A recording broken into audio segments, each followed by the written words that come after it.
थंडी एवढी सुटली आहे की लईच. एवढ्या थंडीमध्ये आता नमस्कार, स्वागत आहे तुमचं आपलं नवीन व्हिडिओमध्ये. आज आपण शेतामध्ये आलो तर शेतामध्ये आपल्याला टाकायचं आहे आज टाकायचं आपल्याला शेणखत टरबूजाच्या रानामध्ये. हे बघा, हे आहे शेत पाठीमागचं आणि इथं टाकायचं आपल्याला शेणखत टाकायचं आहे. आता बघू आपण शेणखत टाकायला सुरुवात करू.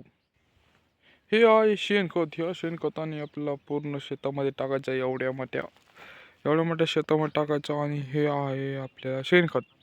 इथं लावायचं आहे टरबूज लावायचं तर टरबूज लावल्याच्या आधीच टाकायचं शेणखत टाकल्यानंतर परत त्याला एकदा रुटर मारून रान भिजायचं, नंतर लावायचे टरबूज.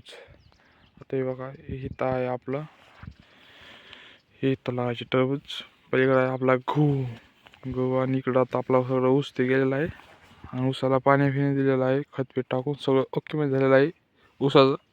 आता आपल्याला करायचं टरबूज करायसाठी आला तर आपण सकाळी आलो तर सकाळचे 7 वाजले आहेत. 7 वाजता आलो तर आपल्याला आता टाकायचं आहे शेणखत. चलो तर टाकेंगे अभी. शेणखताला सुरुवात तर झाली आहे बघा. हे कुत्रे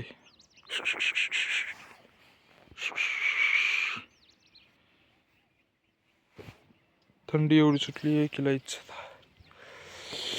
एवढ्या थंडीमध्ये आता शेणखत टाकायचे. आणि अडगेस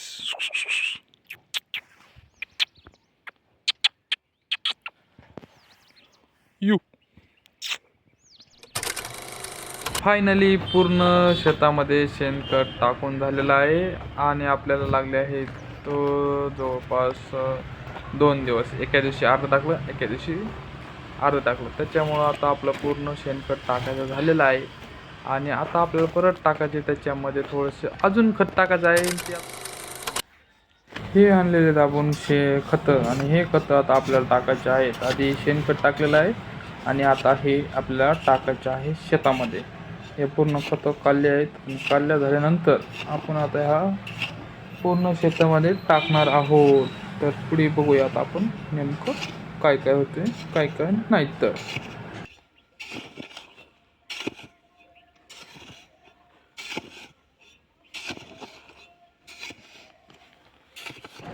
हे बघा, डायरेक्ट आपल्या शेतामध्ये गाडी. आणि एवढ्या शेतामध्ये आपल्याला टाकायचे आता हे खत टाकायचं आहे. आणि पलीकडे जे आहे पूर्ण शेतामध्ये टाकायचं आहे.